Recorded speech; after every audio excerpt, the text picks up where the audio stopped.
ვიხსენებ ტრაპილის ტრაგედიას, იმ ღამეს მეუფლება ხარების გზნობას, მაგრამ ამავე დროს სიხარულიც, ერთიანობის და ეროვნული სულის განცდის გაბო, დამოუკიდებლობის მოპოვება სჭირდება შენარჩუნება და განვითარება.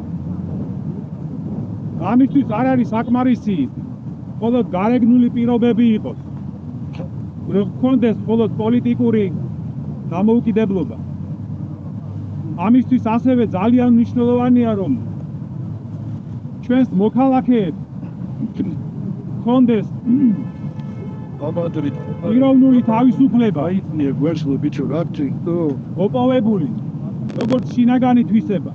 რა არის ჩვენს ხალხში ის ბანკიერებები, ის ცოდვები, რომლებიც ჩვენ უნდა გამოვასწოროთ, იმისთვის, რომ მოგვეცეს წყალობა ღვთისა და ვეღირსოთ ჩვენ განკლიანებას და ქვეყნის გაძლიერებას.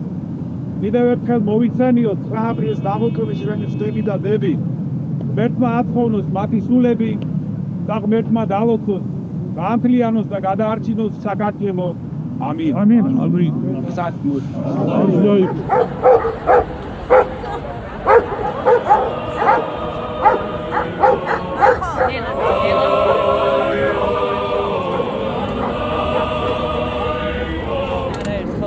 რომ კობახიძეს თხოვეთ მათი შეწყალება, განთავისუფლება. კიდევ გაქვთ მცდელობა, ან აგრძელებთ, ან მეუფეთო აგრძელებთ ამ მიმართულებით ხელისუფლებასთან. არ გამოურიცხავთ, რომ შემდგომში კიდევ გქონდეს რაიმე საუბრები ამაზე. ეს ხალხი ხო ჩვენი თანამოქალაქეები არიან, ბევრი მათგანის ოჯახი მრევლია, ურთიერთობა გვაქვს, უბრალოდ ჩვეულებრივი ადამიანური ამბავია, რომ მათ გამოვესარჩროთ როგორღაც. უბრალოდ სამჯერ რადგან არ მოისმინა ხელისუფლებამ თქვენი თხოვნა მეუფის.